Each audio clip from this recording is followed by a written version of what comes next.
விளையாடி நேயர்களுக்கு சாய் சுதாவின் அன்பு வணக்கங்கள். இந்த பதிவில் நாம் பார்க்க போகிறது தற்போது சமீபத்தில் முடிவடைந்த ஹாட் பீட் சீசன் 2 அந்த சீரியல் பற்றி தான், அந்த வெப் சீரிஸ் பற்றி தான் பேச போகிறேன். அந்த சீரீஸை நான் இன்னும் முழுக்க பார்க்கலிங்க. மொதல் சீசனும் பார்க்கலிங்க, 2வது சீசனும் முழுக்க பார்க்கலிங்க. ஆனால் அந்த சீரீஸ் அவ்வளோ அருமையாக இருக்குதுன்னு வர பதிவுகளை பார்த்து பார்த்து எனக்கு அதை பார்க்கணுன்னு தோணுச்சு. பொதுவாக என்னுடைய குணம் என்ன அப்படின்னு பார்த்தீங்கன்னா, கதை புத்தகமாக இருந்தாலும் முடிவை ஃபஸ்ட்டு படிச்சிடுவேன், அப்புறம் தான் தொடக்கத்துலேருந்து வருவேன். அந்த மாதிரி வீட்டில் பார்க்குறோம் அப்படின்னா நான் ஃபஸ்ட்டு முடிவை பார்த்துருவேன், அதுக்கப்புறம் தான் ஃபஸ்ட்லேருந்து வருவேன். சேருவாங்களா சேர மாட்டாங்களா, சாவாங்களா உயிரோடு இருப்பாங்களா, இதெல்லாம் ஃபஸ்ட்டு தெரிஞ்சுட்டு அதுக்கப்புறம் தான் ஃபஸ்ட் எபிசோட்லேருந்து பார்ப்பேன். அது மாதிரி நான் ஃபஸ்ட்டு கிளைமாக்ஸை பார்த்துட்டேன், ஹார்ட் பீட். அதாவது இதில் நான் தெரிஞ்சுக்கிட்டது என்னென்னு பார்த்தீங்கன்னா, அதுக்கப்புறம் அந்த நடுவில் ஒவ்வொரு எபிசோடாக பார்த்துட்டு வரேன்.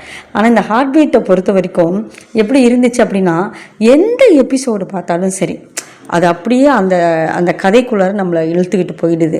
அந்த கதாபாத்திரங்களாகட்டும், அந்த கதையாகட்டும், வசனமாகட்டும், இயக்கமாகட்டும், எல்லாமே நம்மளை அப்படியே இழுத்துக்கிட்டு போயிடுது.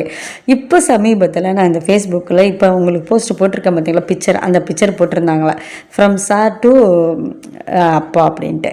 அந்த கையை பாருங்களேன், சார் அப்படின்னு கை குலுக்கும்போது முழு கையும் பிடிச்சி குலுக்குறாங்க.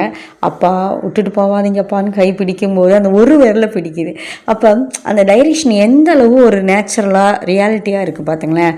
நம்ம யார்கிட்ட வேணாலும் கை குலுக்குவோம், அப்போ முழு கையை தான் பிடிச்சி குலுக்குவோம். ஆனால் அதே உரிமை கொண்டாடி உறவாக இருக்கவங்ககிட்ட கையை பிடிச்சிக்கும் போது அந்த ஒரு விரலை பிடிச்சி இப்படி இழுக்கிறதும் அந்த ஒரு விரலை கோர்க்கிறதும் நடக்கும்.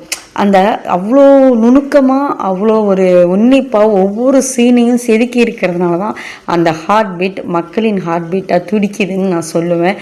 எல்லோரும் ரொம்ப மிஸ் பண்ணுறாங்க. நானும் இப்போ அப்பப்போ ஒவ்வொரு எபிசோடாக பார்த்துட்ருக்கேன்.